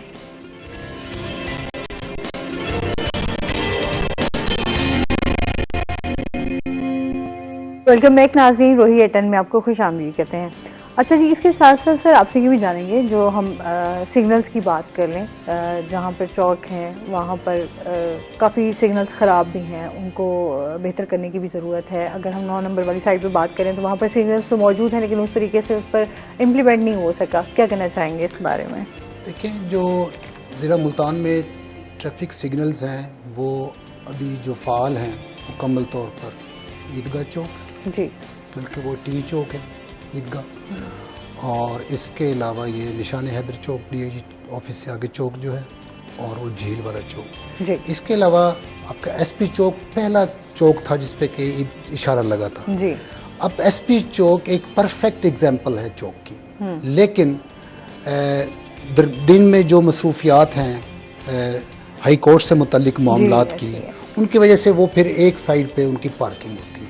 ठीक है, वो भी नागुज़ीर है, इंसाफ भी इस मुआशरे को चाहिए ये। ठीक है, तो इंसाफ के बगैर हम कायम भी नहीं रह सकता मुआशरा कोई। तो इस हवाले से जब आपको गो ग्रीन मिल जाए तो फिर कोई रुकावट नहीं होनी चाहिए। अभी आप देखें कचहरी चौक, उसमें वहाँ पर फ्लाईओवर के नीचे जो पार्किंग है, लेकिन वो भी वही एक इशू है कि वो जुडिशल कॉम्प्लेक्स की वजह से जो मामलात हैं उस हवाले से फिर मतलब है उनके साथ ही चलना पड़ेगा इस मुआशरे को। तो अभी उनका एक पार्किंग टावर बन रहा है जुडिशल कॉम्प्लेक्स में, जब वो कंप्लीट हो जाएगा तो ये रुकावट दूर हो जाएगी। अब आप मुझे ये बताएं कि कचहरी चौक से हमने ट्रैफिक चला दी और आगे उस नैरो बॉटल नेक की वजह से फिर जब वो गो ग्रीन नहीं मिला तो फिर ट्रैफिक का इशारा क्या करेगा वहां पे? तो ट्रैफिक का इशारा जब मिल जाए तो फिर गो ग्रीन मिलना चाहिए, उसको फिर रवा रहना चाहिए।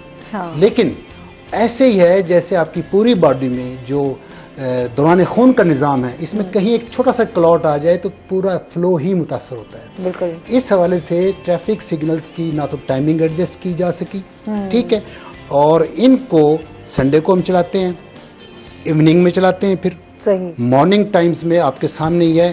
किसी एक चौक पे जब ट्रैफिक का फ्लो मुतासर होता है तो फिर आखिर तक सबको सफर करना पड़ता है।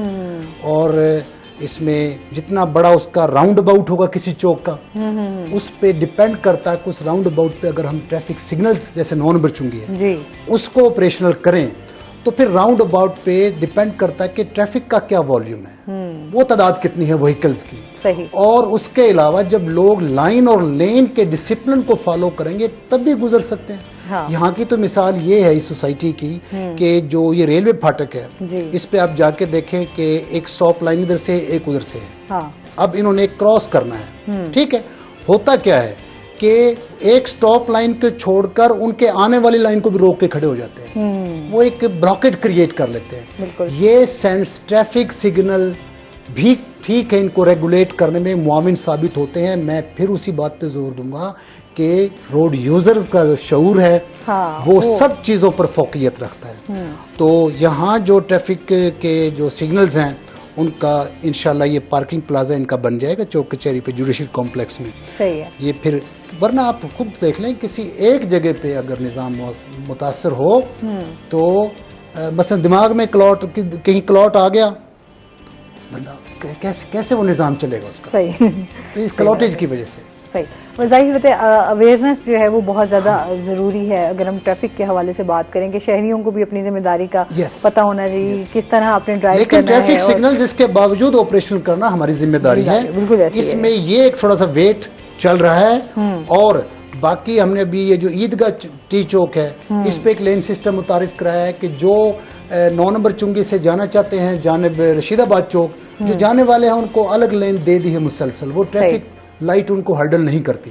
और जिन्होंने मुड़ना है इस साइड पे जहां साउथ पंजाब का जो सेक्रेटरेट है एडिशनल आईजी पंजाब जहां बैठते हैं, तो वो उनको आके अपनी इस लेन में आ जाते हैं। वो हमने एक नई जिद्दत पैदा की है ताकि इस फ्लो को जितना हम बेहतर बना सकते हैं with the passage of time, with our all wholehearted efforts हम कर रहे हैं। सही। अच्छा सर, इसके साथ साथ जिस तरह अभी मौसम भी हमारा चेंज है, गर्मियों का मौसम है, तो उस हवाले से जो ट्रैफिक एहलकार हैं उनके लिए आप लोगों ने क्या सहूलियात उनको दी हैं? जाहिर सी बात है गर्मी का एक ये आपका बड़ा अच्छा एक क्वेश्चन है। ये हमारा ये जो निज़ाम, इसकी मिसाल ऐसी है जैसे ट्रैफिक व्हीकल के किसी इंजन में रेडिएटर की होती है। तो इनको कूल एंड कंप्लेसेंट रखने के लिए हमने बाकायदा चौकों पे छतरियां प्रोवाइड की हैं। ठीक है। सेकेंडली मोबाइल कैंटीन है हमारी जो इनको पानी वगैरह भी मुहैया करती रहती है। पूरे रमज़ान में हम इनको बाकायदा अफ्तारियां भी दी इनको सबको, ठीक है, एट देयर स्पॉट। तो ये हमारी काविश होती हैं। और दूसरा इनको ये बताया गया है कि सहूलतें देने में कि जहां कोई हैवी चौक है जैसे बोहट गेट है, ठीक है, और इसी नौयत का कोई चौक और खुनी बुरुज चौक जैसे शहर के अंदर, वहां इनसे 2-2 घंटे ड्यूटी करवाएं, फिर इनको पॉइंट शिफ्ट कर दें, किसी इजी पॉइंट पे भेजें। क्योंकि इंसान है मुसलसल 8 घंटे उसे मतलब हाथों के इशारों से ट्रैफिक मैनेज जो है वो वही टफ हो जाती है। बिल्कुल ऐसे। और इनके पास मतलब है अपना जाती तौर पे भी ये इसको मैनेज करते रहते हैं अपने। अगर 5-6 किसी चौक पे हैं किसी का, तो एक ने अगर ज़्यादा एग्जर्शंस की हैं तो उसको साइड पे थोड़ा सा आराम भी देते हैं, इसमें कोई शक नहीं। और क्योंकि इनकी हेल्थ है तो ये निज़ाम चलेगा। और दूसरी बात, ये ट्रैफिक पुलिस की जो जिम्मेदारी है ये तो हर लम्हे की है। 8 घंटे उसको कोई वो नहीं है कि वो अब बैठ जाए, अब क्राइम हो रहा है अब नहीं हो रहा। वो हर सूरत ही होता रहता है, हर वक्त ही होता रहता है, उसको मैनेज करना है। तो 8 घंटे मुसलसल इससे हम जब ये एक्सपेक्ट करते हैं तो फिर हमें इसको छतरी और रेस्ट भी देते हैं, छुट्टियां भी इनको देते रहते हैं। और इनकी बाकायदा बर्दाश्त और एक तगोदो के हवाले से इनकी कैपेसिटी बिल्डिंग भी करते रहते हैं। अच्छा, वो भी बड़ी जरूरी होती है क्योंकि हमारे मुआशरे में अदम बर्दाश्त की कमी तो है ही है। अदम बर्दाश्त है, फिर उसके बाद गुस्सा जो है जज्बाती जो है वो फौरन हो जाता है। लेकिन वो हमारे प्यारे नबी पाक सल्लल्लाहु अलैहि वसल्लम के हवाले से, इस्लाम दीन इस्लाम के हवाले से भी ये जब मैंने तो देखा कि मेरा ट्रैफिक का जवान जब अपने रोड यूजर को अस्सलाम वालेकुम से मुखातिब करके बात शुरू कर ले तो फिर वो सलामती और रहमतें आ जाती हैं, फिर मामला काफी हद तक सुलझता है। वही कहते हैं ना कि अपने गुस्से को कंट्रोल करना भी ये भी सबसे बड़ा वो है। अच्छा सर, इसके साथ ही साथ आपसे ये जानेंगे, आपके जो शायर अभी नौजवान शायरी की तरफ आना चाहते हैं, आप क्या समझते हैं कि उनको शायरी किस तरह की करनी चाहिए? क्या क्या चीज़ें ऐसी हैं जो उनका ख्याल रखना बहुत ज़्यादा ज़रूरी है? जाहिर सी बात है ये भी एक गॉड गिफ्टेड चीज़ तो है, लेकिन जाहिर सी बात है एक टीचर की भी आपको ज़रूरत तो पड़ती है। जी जी, उसमें सबसे पहले तो अगर आप देखें ना, एक लुगत है, लुगत आसफिया, और बहुत अच्छी मुस्तनद लुगत है। उसमें शायर का मतलब ये लिखा हुआ है कि इल्म अरूज जानने वाला।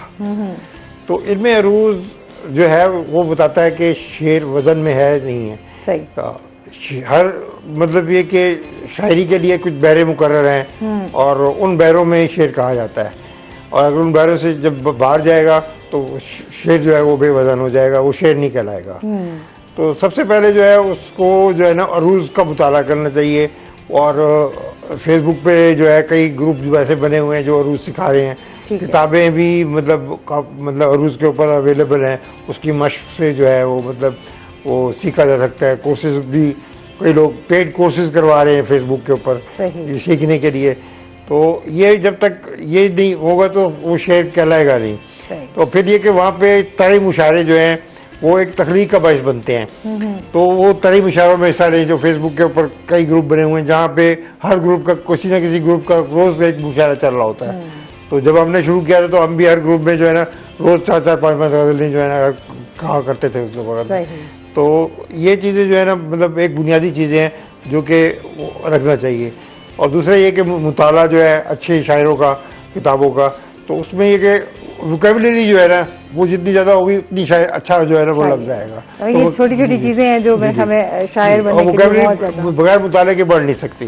बहुत शुक्रिया सर। कोई मैसेज देना चाहें हमारे व्यूअर्स को? जी जी, मैसेज यही है कि मैसेज के जो मेरी डोमेन है वो ज़रा डिफरेंट क्लासेज हैं, उसमें ताजिर हज़रात तजावुज़ात के वाले से सोचें, और जो रोड यूज़र्स हैं, खा वो पैदल हैं, खा वो किसी मोटरसाइकिल पे हैं, खा 4 व्हील व्हीकल पे हैं, वो भी मतलब है अपने जो ट्रैफिक का शऊर है उसको समझने की कोशिश करें। Seat belt, helmet, seat belt for 4 wheels, helmet for the 2 wheels, और जो बैक व्यू मिरर्स हैं स्पेशली मोटरसाइकिल के, ये आपको पस मंजर दिखाते हैं कि उसमें कौन सी गाड़ी पीछे आ रही है। आप लाइन और लेन का इंतजाम मैनेज तभी कर सकते हैं। तो मैं ये कहूँगा कि लोगों को रास्ते का हक दें। ये हमारे नबी पाक आखिरुज़्ज़मान, उनका भी फरमान है कि रास्ते की रुकावटें दूर करना सदका है, और जब आप दूसरों को रास्ते का हक देंगे तो आपको रास्ता मिलेगा। और इसमें जो हम नहीं हक दे रहे, ये अदम बर्दाश्त है, एक उजलत का एक रुझान है। इन रवैयों को हमें इनकी हौसला शिकनी करना होगी। और मैं ये समझता हूँ कि right of the way is the light of the way. बहुत शुक्रिया सर आपका, बहुत अच्छा लगा हमारे शो का हिस्सा बने। सर आपका भी बहुत शुक्रिया, बड़ी आपकी शायरी को हमने एंजॉय किया। इसके साथ ही नाज़रीन, आज का शो यहीं पर मुकम्मल हुआ। अपना बहुत सारा ख्याल रखिएगा, दुआओं में याद रखिएगा। इंशाल्लाह ज़िंदगी ने साथ दिया तो इंशाल्लाह मंडे को आपसे फिर मुलाकात होगी। अल्लाह हाफ़िज़।